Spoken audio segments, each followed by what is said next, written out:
Well, g'day and welcome back.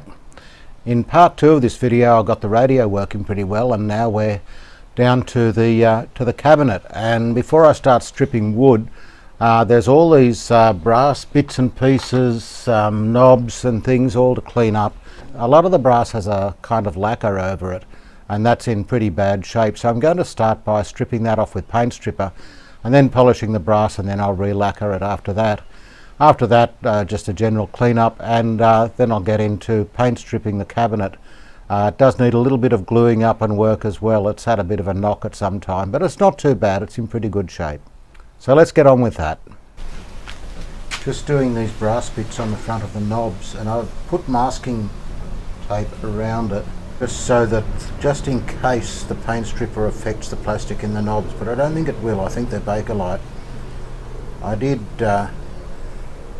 do a test patch on the back of one of the knobs, and it didn't make any difference.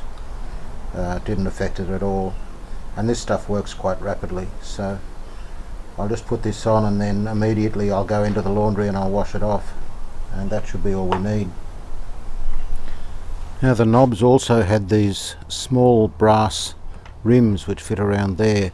I was able to bend the tabs back and just remove those, and so I'll treat them the same way, spray them with Incralac or something similar and put them back.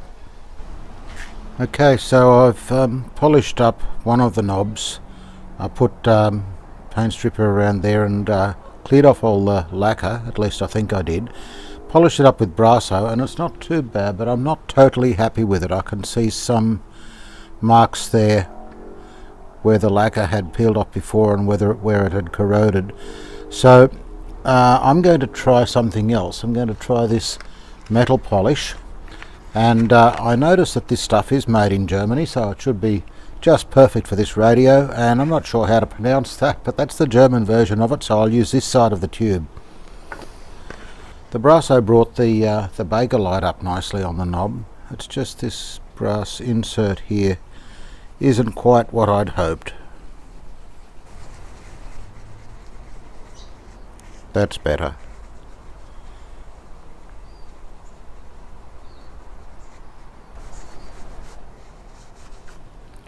That's actually pretty good.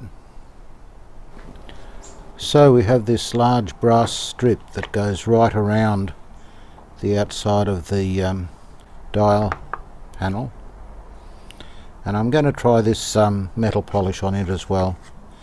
Having stripped the lacquer off, this should polish up pretty well.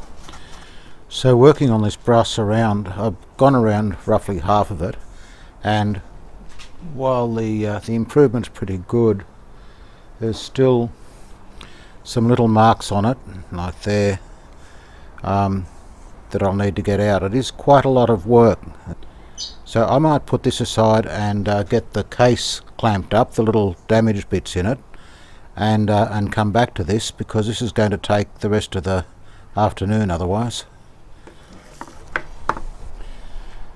Just giving the case a wipe over, and the timber underneath this crumbling varnish looks quite good. There's only one spot of damage to the veneer in the corner here. The rest of it, I see the paint spot fairy's been around. This is the mythical fairy that visits old radios in sheds and garages and sprinkles paint spots over them. And yep, she's definitely been here, although not too many of them.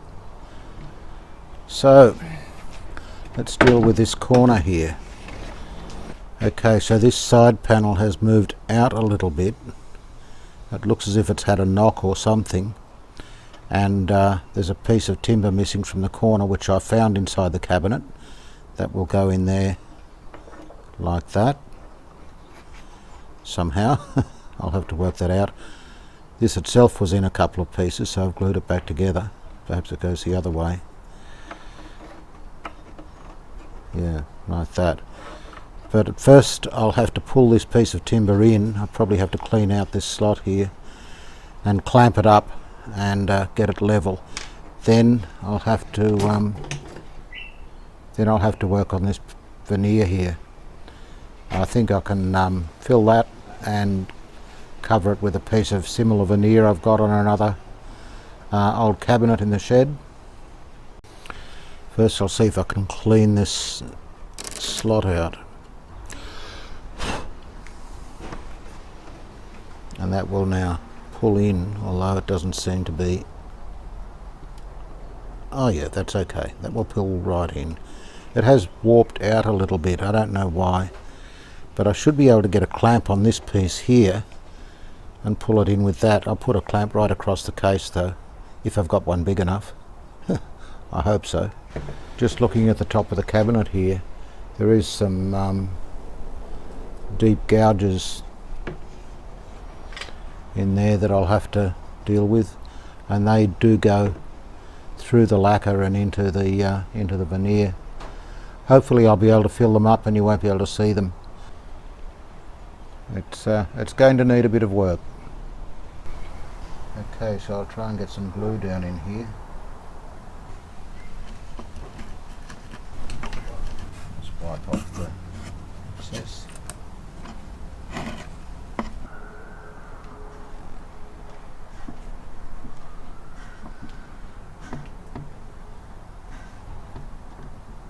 And that seems to be pulling in quite well.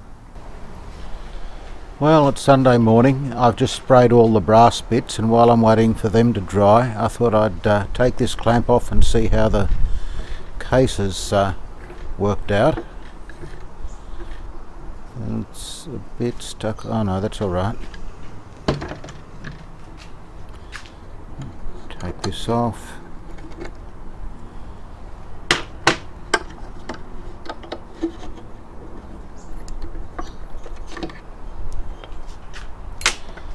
So let's have a look. Well, that's pulled in tight, which is good. It all seems to be well stuck. What I think I'll do is just slice off that corner of veneer. I'll find something to match it first, then I'll fill the rest of this so that the veneer will sit properly. I don't know what I'll do with the edge of this. That actually will need timber in it if it's going to stain up okay. So that measures 24 millimeters to the bottom, make it 25. I've got a piece of veneer here that I think will do the trick. It looks quite a lot lighter held up against it like that, but the wood has a fairly deep colour in it. It's hard to tell what this timber colour will be like once it's stripped. You can see just the edge there, it looks quite red. I should be able to stain this up to match anyway.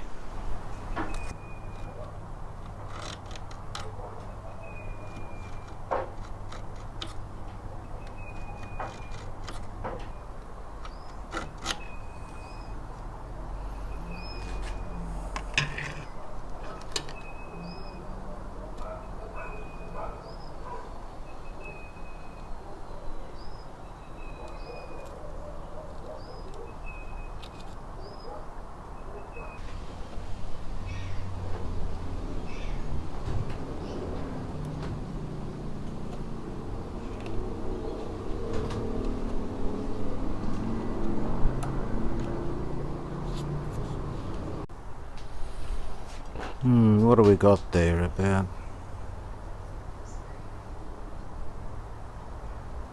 about 1.6 millimeters.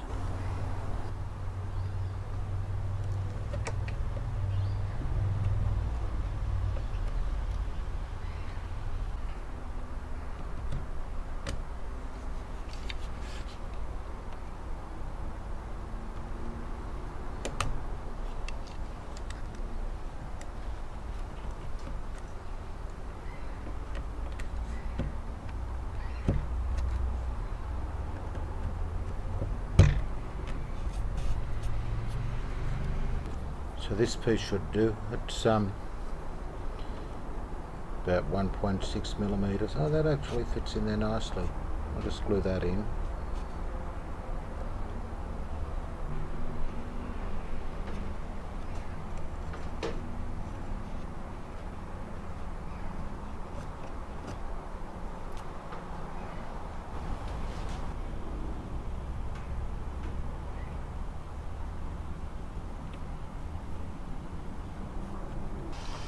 That actually feels flush.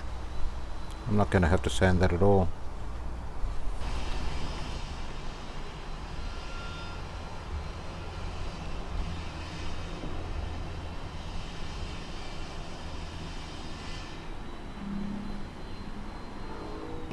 Just wiggle it backwards and forwards a little bit, up and down until it grabs, and that usually gives you a really good strong joint.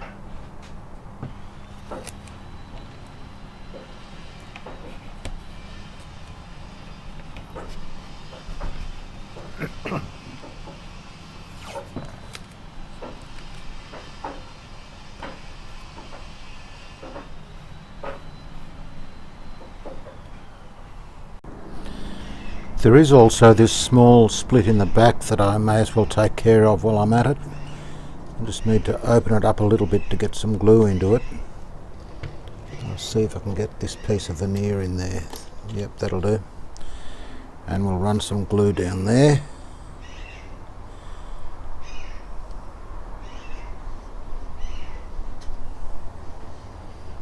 And see if I can work it in along the side as well.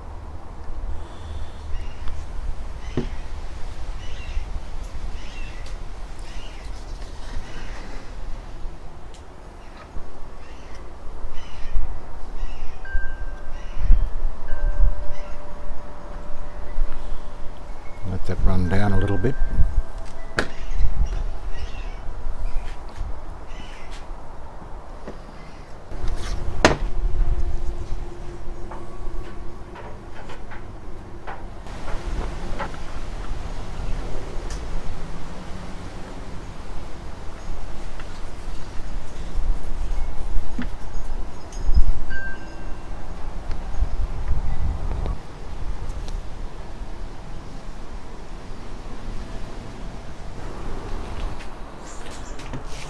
Just trimming down this veneer.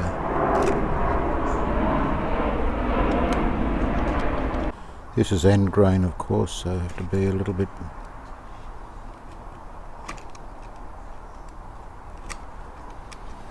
Now, I'll finish that off with a nice sharp chisel, and this one is very sharp because I just sharpened it. And that should bring that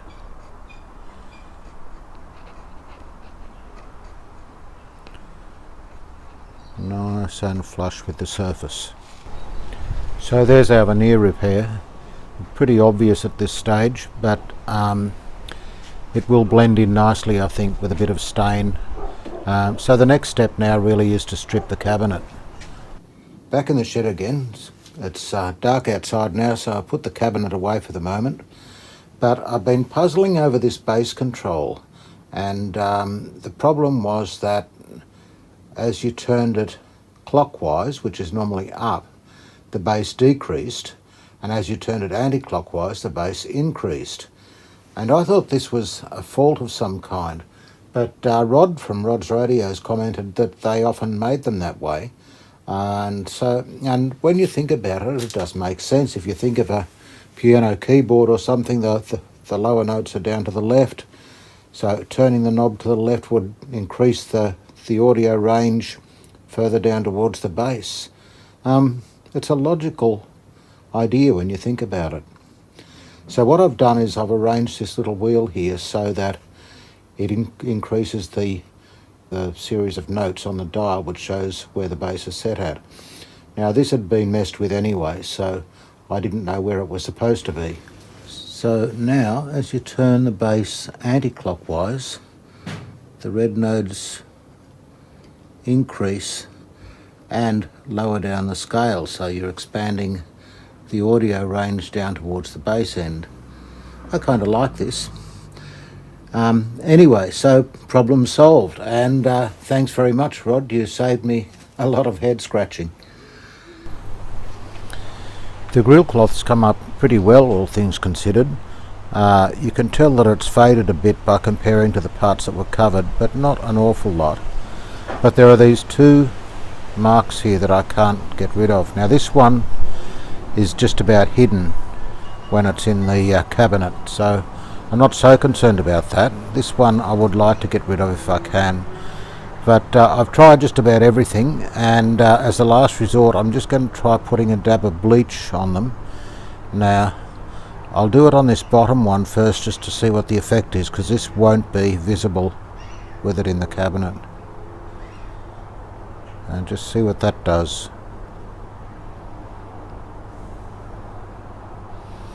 I'll come back in a few minutes and see if it's improved. Well, it's been a couple of minutes. That's improved somewhat. So, and it hasn't done anything drastic, so I'm going to try a bit on this mark.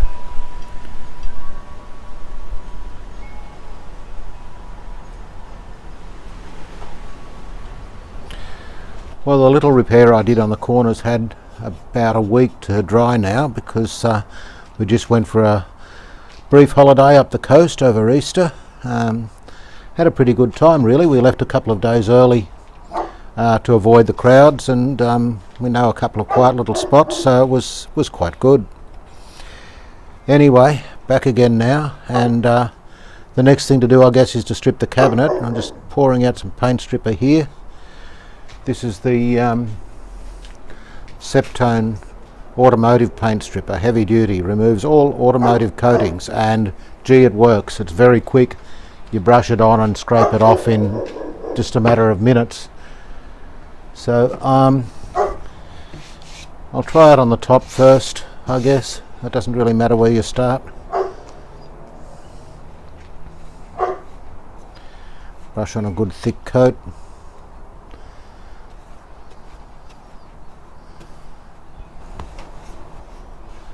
Alright, give that a minute or two, and I'll come back and scrape it off. It looks as if it's already going soft actually. Alright, so it's been a couple of minutes. We'll scrape it off.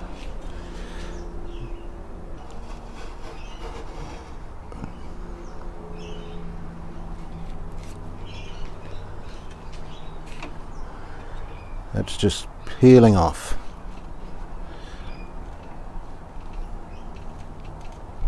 I probably let it dry a little bit too long. I went and made a cup of coffee.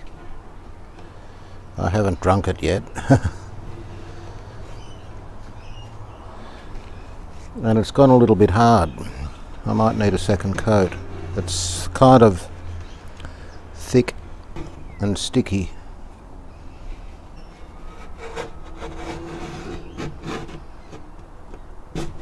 I'll have to be a bit quicker with the next coat, I think. Well, that's the top done. It's got some dark marks through it, a couple of what looks like stains here too.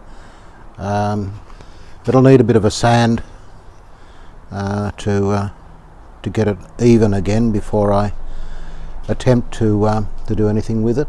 Now here we've got our little repair here, and I'm going to start on the side. So there's the obligatory splotches of white paint on there, of course.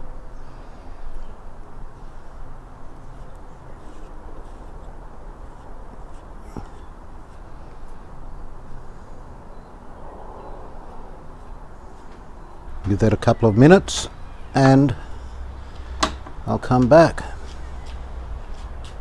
Okay, I left this side a little bit longer, and it's and put on a thicker coat, and it does seem to be coming off a bit better now.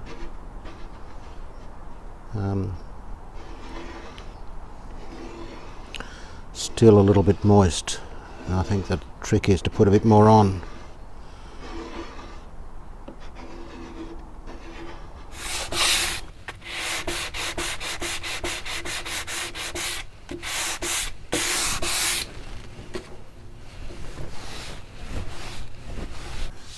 Giving it a sand off with 240 grit paper, fairly fine, which is taking the remainder of the paint stripper out.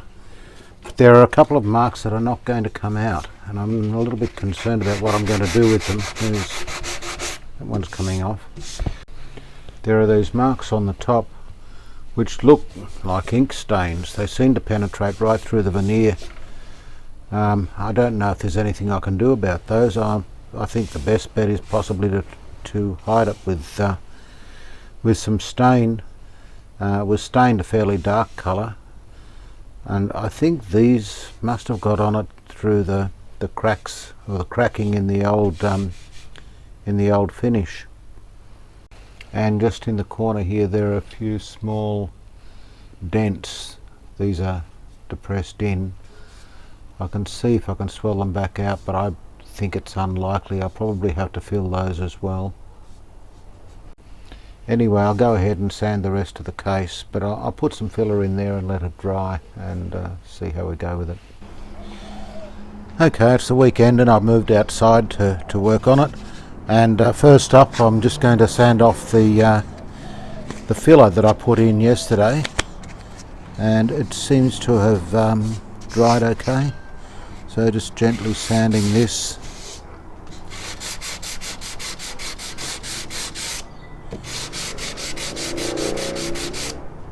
And that's looking pretty good, I'd have to say.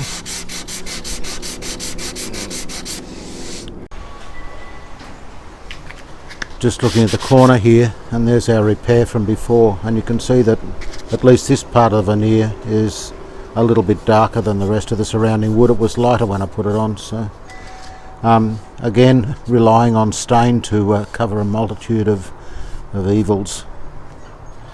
Okay, so it's all sanded off now. I've gone over it with 400 grit, and I'm just going to wipe it over with a very slightly damp cloth to take out any remaining dust.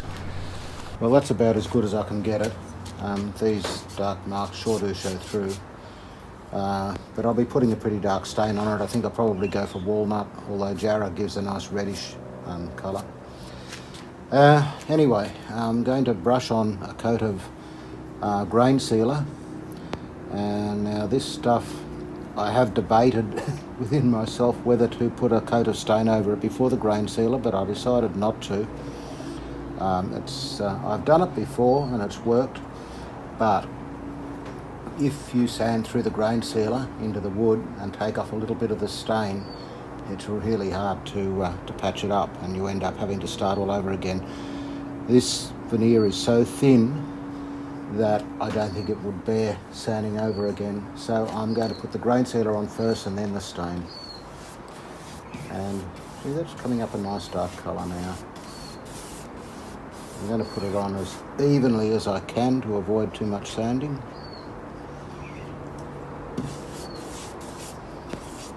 Spread it out a bit.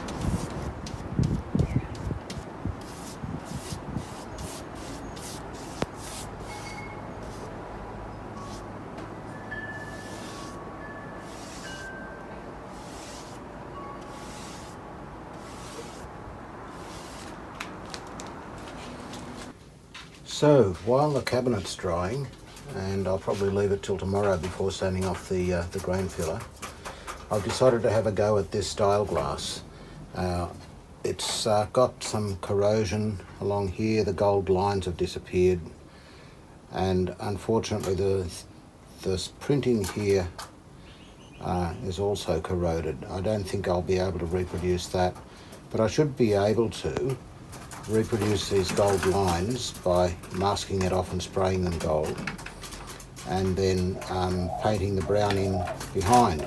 So I've started by matching the colour of the brown paint, and in this corner I've scraped off a little bit, I don't know if you can see that there, and tried different combinations of brown and black to match it, and I've got it pretty close there. That's about 2 parts raw umber to 1 part black, and that gives a pretty close match, I think. I have to see how it dries, but it's difficult to see, so I think it'll be okay. Now this is the scary bit. I have to scrape the paint off behind these gold lines, put masking tape on and respray them gold, or I might just use a brush and some gold paint, I'm not sure yet. Either way, the first thing is to get these pieces off, and then I'll do my best to mask it up and reproduce this gold part here and these 3 lines here that are badly corroded. And that's probably going to be the best I can do with this style glass, but it should be better than nothing. So here we go, and let me tell you, this is scary. I don't want to mess this up, I really don't.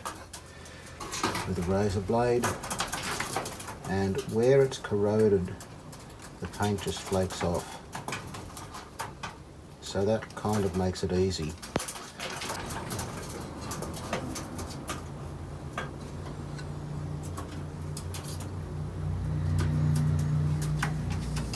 Now what I've done is I've cut some strips of masking tape which are 6mm wide, which is measured the distance between the lines to be pretty damn close to 6mm, as close as I could measure with my calipers.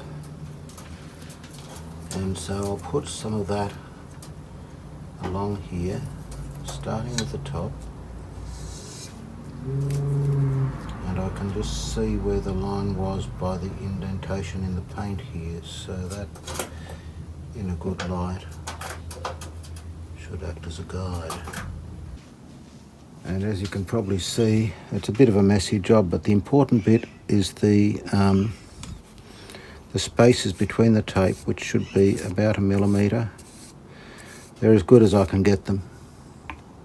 One good thing about this is that if this paint goes under the edge of the masking tape and bleeds, I will have the opportunity to clean it up before I put the brown backing paint on.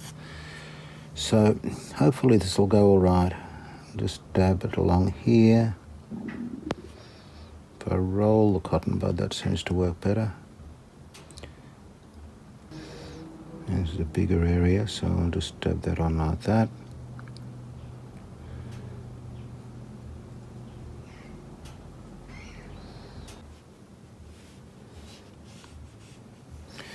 Okay, well I'll let that go tacky and see how it looks from the other side.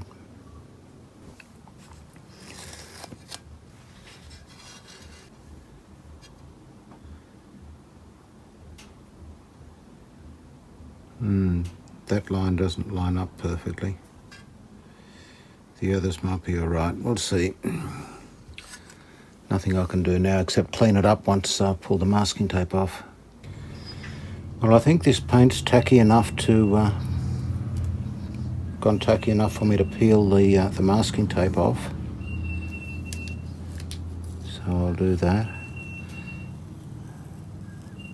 hoping that it doesn't mark the existing dial at all, and I don't think it's going to.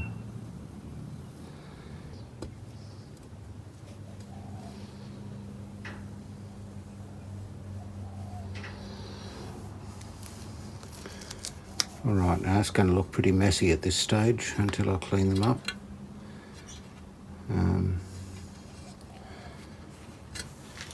Okay, so the gold paint's had a bit more time to dry now, and I've got a new razor blade here, unused one, and I'm just picking up the little bits where it's gone over the edge of the masking tape. And you probably can't even see what I'm doing there, I don't know.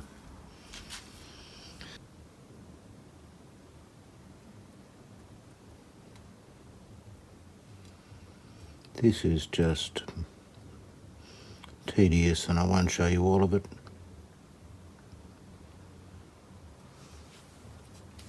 Just a little bit to give you the idea of how much fun it is. I've got the glass nearly as good as I can get it. Just a last minute minor adjustments.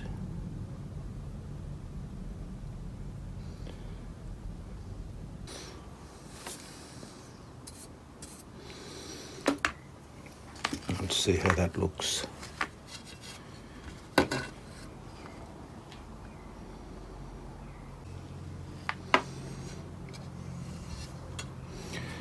All right, well, I don't think I can improve it much. It's certainly not going to be perfect, but what I can do is put the brown paint over the top and see how that looks.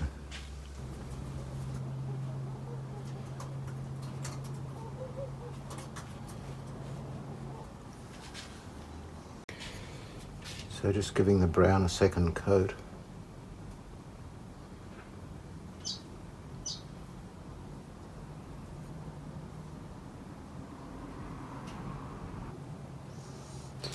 Hopefully that will cover.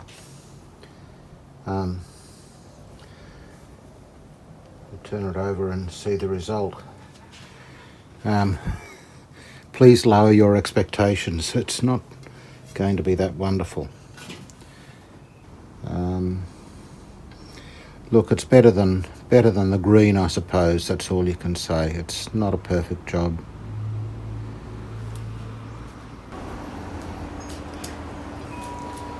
I've decided to wet sand the grain filler because it clogs up sandpaper very quickly, and it's also difficult to get it even. But with wet sanding you get a flatter finish, I think.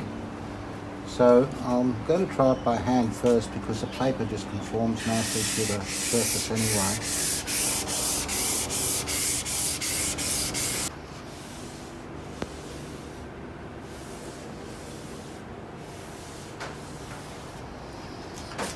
So I'm using P400 400 grit.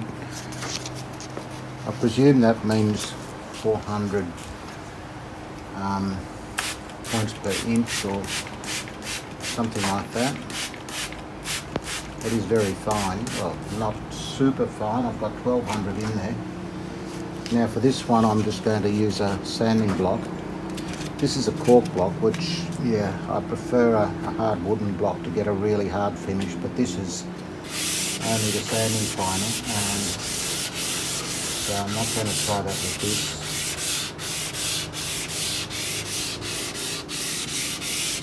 Maybe for the final sand.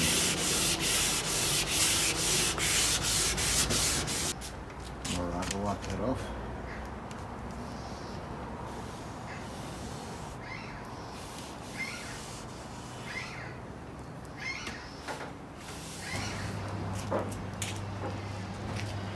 Okay, one last final wipe over to get any dust or anything off.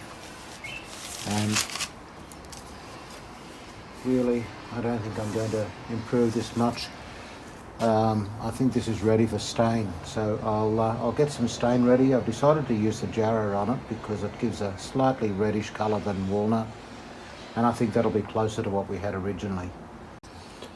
Okay, so I'm using this Feast Watson proof tint in Jarrah, and I'm just going to put it on with a little bit of gauze swab.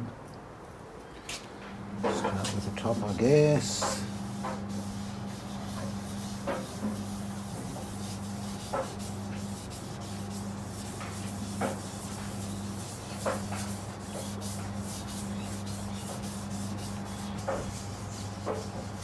And I can see it's not going to cover those ink stains or whatever they are. It will help to camouflage them, but it's not going to hide them, unfortunately.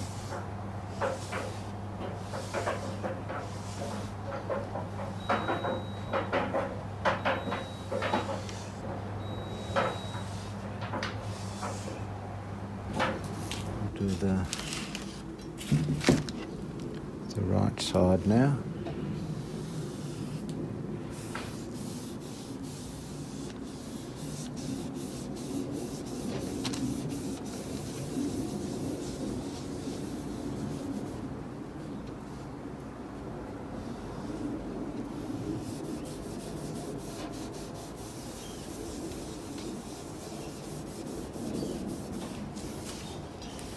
Bring it around to the front.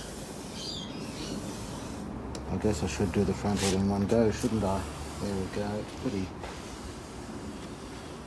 easy.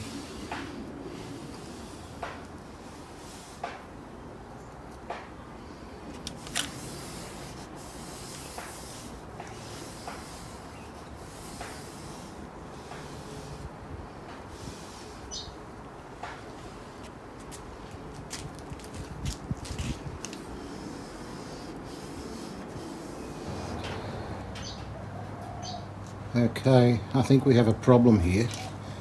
The stain didn't take evenly over the top. You can see there where it hasn't taken, and again there, and around here it's formed a bit of a lumpy mess. The same there, it hasn't taken there.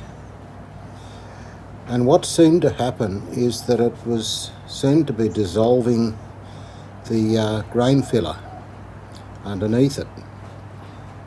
And I really don't know why, because that hasn't happened to me before. But I don't know what I'm going to do with this. I think I'm going to have to try and clean this off.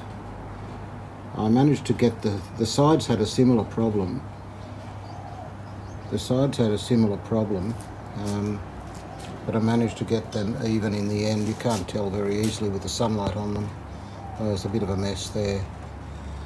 I'll try and clean them up with metho, which seems to dissolve everything. Fortunately, the front's pretty good, and the other side's pretty good. A bit of a mess there to clean up. But this top, the most visible part of it, is completely unacceptable. If I can't clean this off, I don't know what I'll do. Reveneer it, I suppose. That'll take ages. I don't know where I can even buy veneer in Perth. It's pretty hard to get stuff here sometimes. Well, I've cleaned as much of it off as I can with methylated spirit, and what I'm going to do now is let this dry off, and then I'll sand it off and try again, see if I can get a more even colour. I'll sand it until the wood starts to come through, stain it, and if necessary refill it with grain filler. Well, I've sanded it all off as best I could. Fortunately managed not to go through the veneer, so I'm not going to push my luck and sand it any further. And I'm just going to try putting some stain on to the timber. I'm not sure whether the grain's still adequately filled or not. There's not much I can do about that. So here goes.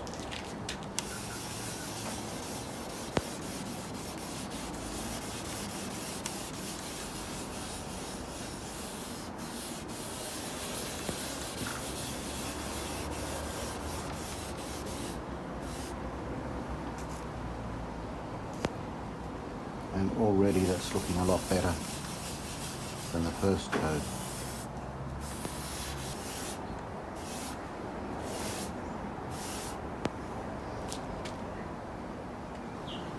I've just given it a coat of acrylic, and I guess it's not too bad. It's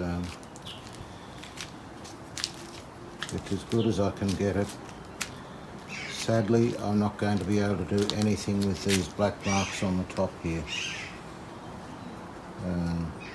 If I can get my hands on some veneer, I might consider re-veneering the top, but at the moment this is pretty much all I can do with it. It is starting to look quite nice already though. Even without polishing, it's got some reasonable reflections in the varnish. Okay, this cardboard tray sits underneath the chassis, and it's connected to ground by a rivet through this hole here. And as you can see, it's seen better days. It's had all manner of crap sitting on it for many years. Unfortunately, it's still warped. I've had it clamped under weights and dampened it and tried everything, but it still warps again. It's less warped than it was before, and it does slide in reasonably easily now, but I don't know if I can get it any flatter. Anyway, to replace the aluminium foil, I've got a piece of kitchen foil here, and I'm just going to use spray glue on both sides, glue it on, put another rivet through to hold it, and hopefully that'll do the job. Okay, well, it didn't go on as smoothly as I'd hoped. There's some wrinkles in it. Trying to, unfortunately the wind came up just as I was trying to glue the thing on. Anyway, enough of the excuses. It's on, it's going to work, if in fact it made any difference in the first place. Now, there were these two little felt pads on the original one. They had disintegrated, but I'm going to replace them with two little bits of felt. And just put some contact adhesive on it. I'm not going to mess with that spray stuff again. Probably the mistake I made with this too was spraying both surfaces, because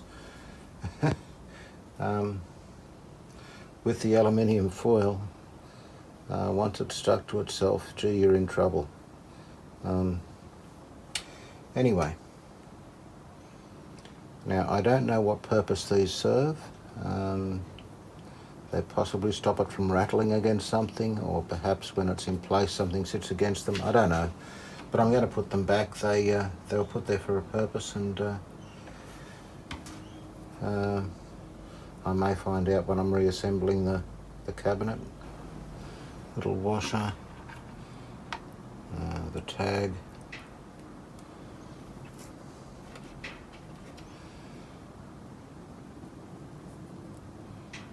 The tag only just goes through that rivet. Okay, put that through there, washer on the other side, and there goes my pencil.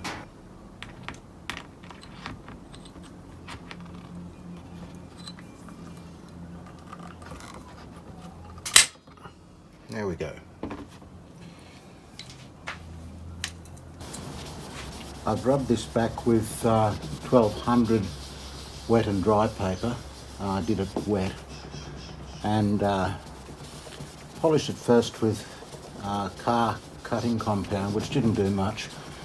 I've given it another polish with metal polish, the same stuff I used before, and that brought it up okay. And now I'm finishing it off with Brasso, and so I'm just putting on a first coat of Brasso, and I'm hoping that'll bring it to a higher shine than the metal polish does. I think it usually does. So it seems to be a little bit dull around the edges. I've probably concentrated on the centre too much. I'll just give it another coat anyway, another polish off. Just touching in the bevel on the bottom of the cabinet with dark brown paint. I'm pretty sure that's what was on it originally. It's hard to tell because it was just a dark colour, and it was in such poor condition. But that seems to be doing the trick anyway.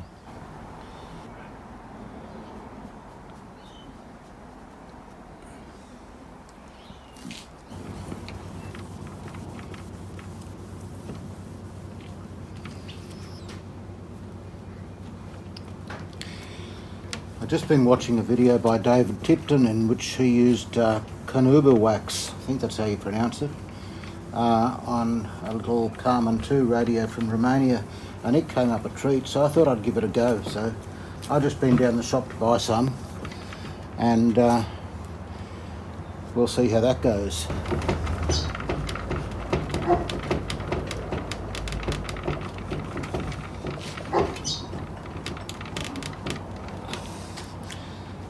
Let's see, I've got to say that's starting to look pretty good. So the next thing is to fit some of the fittings back onto the cabinet, and I thought I'd start with this NORDMENDE badge.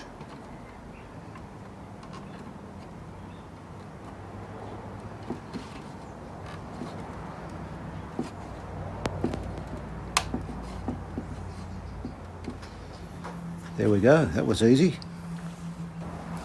I suppose the next thing is that I'll have to fit this brass strip which goes around the front opening, and it doesn't look quite so easy. It has to be coaxed in somehow or other.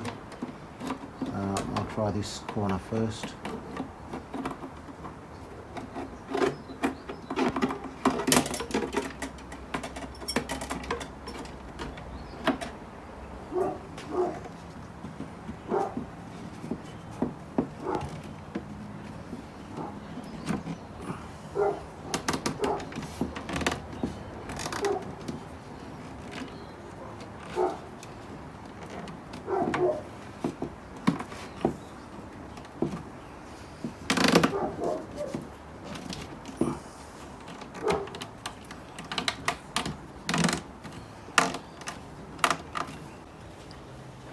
here we go, and this little clip just fits over the middle here. At least that's the theory. Yep, there we go. On it goes. I've already pre-assembled the grill panel to the plastics around, so now it's a matter of just placing this in the cabinet and screwing it in. These plastic panels have shone up very nicely with Brasso. They've got a little gold line through them. Very nice. Okay, well the time has come to do the alignment. And I've spent half the morning translating from German what the process is. So this is the process for the AM alignment, and it says the IF is 460 kilohertz, and it gives us a little diagram up here of what to adjust, which is very handy, although it doesn't seem to coincide with what we have on the chassis. On the chassis here we have these two IF cans with 2 holes in the bottom and 2 holes in the top, and the diagram shows 2 IF cans with the holes arranged vertically. So for a start I'm a bit behind the 8 ball. However, I suppose the top ones marked in Roman numerals will be the AM as it suggests in the instructions. So I'm guessing the top holes on the chassis will be the AM. The next thing is to try and coax 450 kilohertz. Is it 450? 460 kilohertz out of the old girl here. And gee, the frequency counter I don't exactly trust. It's doing weird things. 460.62, so that's pretty good. That's about as good as I'm going to get. So the instructions say to connect the signal generator to the grid of the ECH81 via a 200 puff capacitor and a 400 ohm resistor in series. Well, the best resistor I could come up with was 330 ohm, and I've got 2 100 puff capacitors soldered in there. I brought a wire out from the grid of the ECH81 and hung it out there just for convenience. So hopefully that will do the trick. The other thing I've got happening here is my highly sophisticated makeshift dummy load. I do intend to put this in a box with a couple of switch dummy loads and my bench speaker, but that hasn't happened yet, so I'll have to make do. Now the other thing it says to do is to adjust the tuning to the high frequency end. Volume I think it says to maximum. Rotary to the left, stud 1650 kilo. Anyway, the tuning obviously goes to 1650. There we go. Alright, so we turn the radio on and we should hear that with any luck. Well, it's certainly coming through. I won't subject you to that. Now I know it's happening, I will switch to my highly sophisticated dummy load. Okay, and that is showing on the meter. I'll just set a reference point. I'll take a punt on numbers 1 and 2 being the top 2 on this one, and 3 and 4 being the top 2 on this one. So here goes.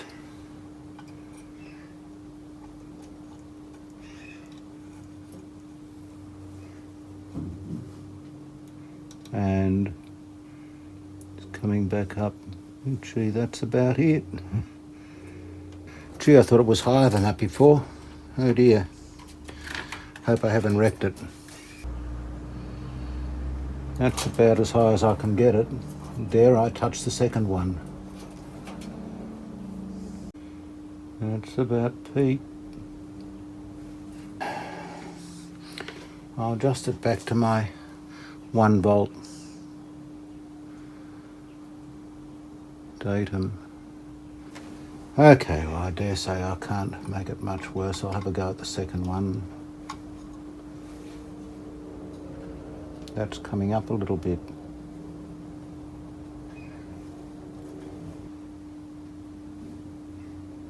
There's our peak there, and try this one.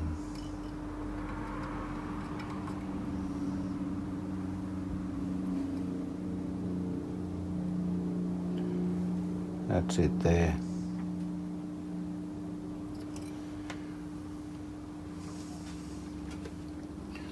Alright, adjusting back to 1 volt.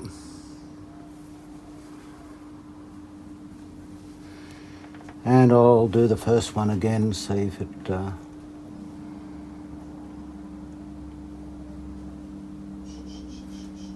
got a little bit out of it.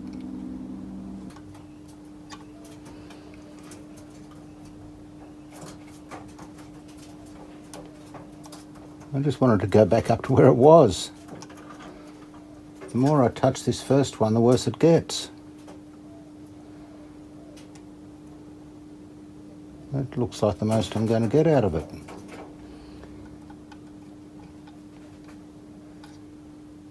That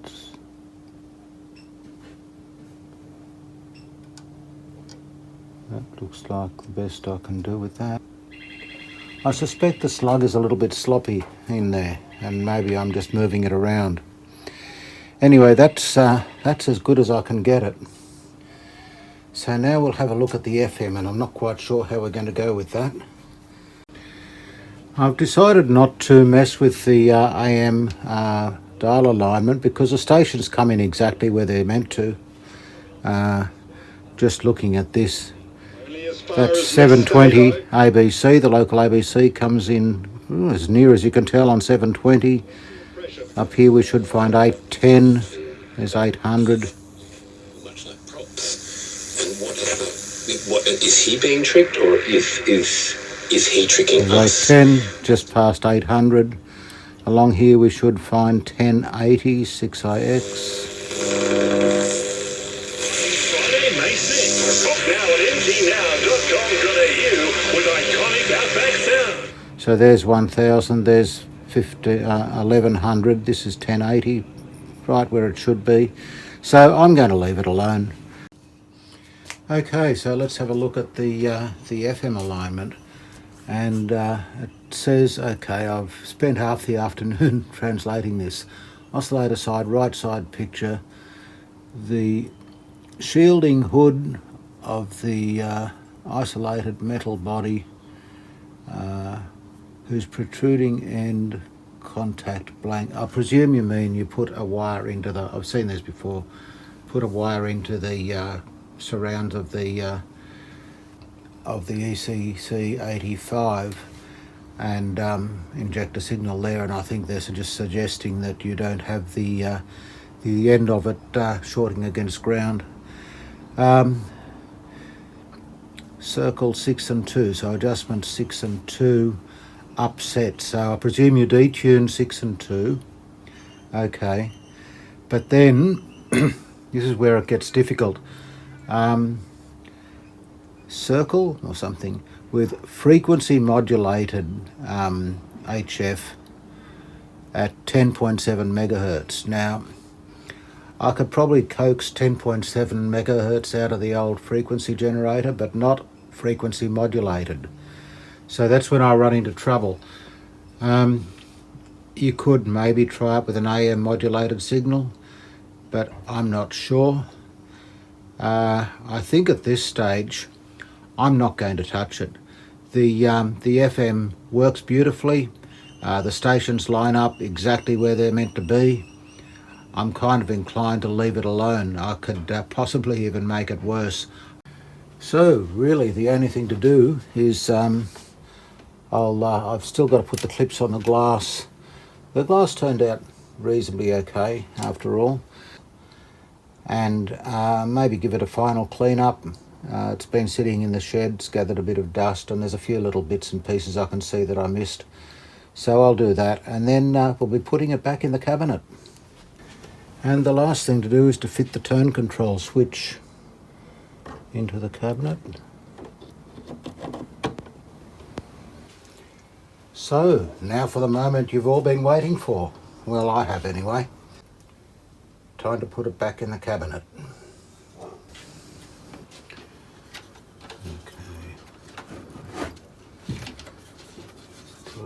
little bit.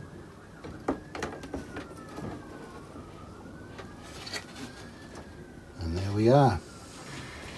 So it doesn't look too bad. There's still a few things to connect up though. The speakers to connect up and all sorts of things. So let's get into that and then I can fire it up and see what it sounds like in the cabinet. Well, we're just about there. I've soldered the wires onto the speakers, the tone control's plugged in, the aerial's hooked up, plugged in. The only thing remaining, I guess, is to put in this tray underneath the chassis. And that just pushes in like so. And the screw just attaches to here. It looks so nice, it's almost a pity to put the back on, but I guess I have to. I guess that this goes outside and plugs in.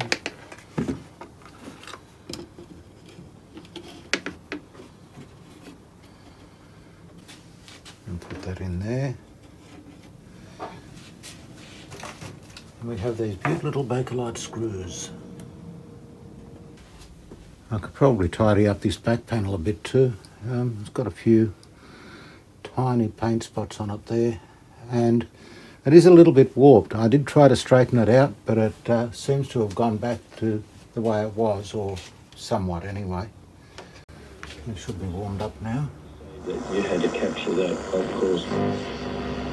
Speed of 70 miles per hour. More than 6 builders, carpenters. So many are familiar with the legend, but Denise. She embraced a close family dynamic. She and Frank.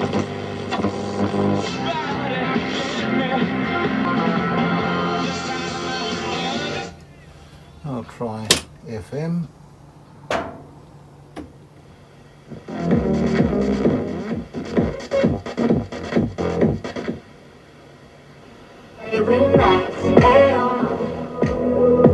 Ain't no broken pride in these unpaid cats.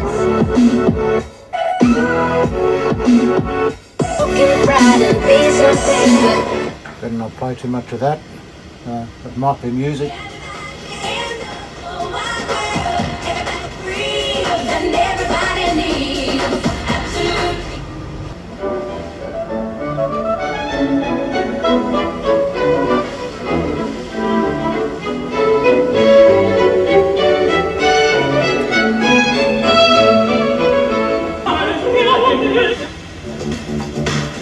Beauty in her eyes, she loves to be looked at.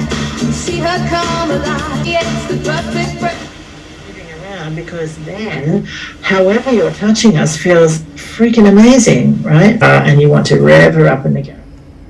Okay, so let's try shortwave. There should be something around tonight.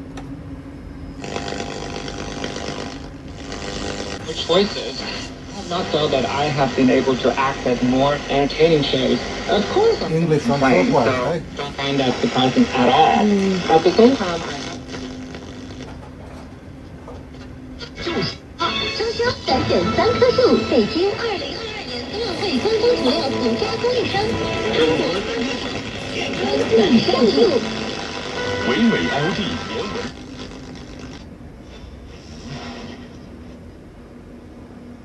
That's around 31 metres.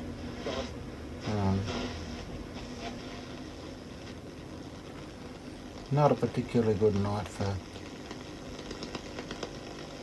shortwave. 今天10点28分，欢迎各位回来继续我们的节目《中国之声决胜时刻》。我是郝迪，接下来共同关注一下体操。2022年男子冰球世锦赛，中国队呢将在明年上。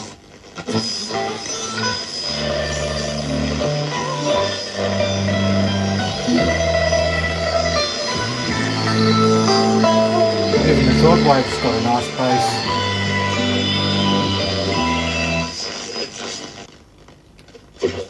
特洛蒙是6号，一举险胜了马克威廉姆斯。那么目前奥沙利文和利文呢暂时领先。 Anyway, back to...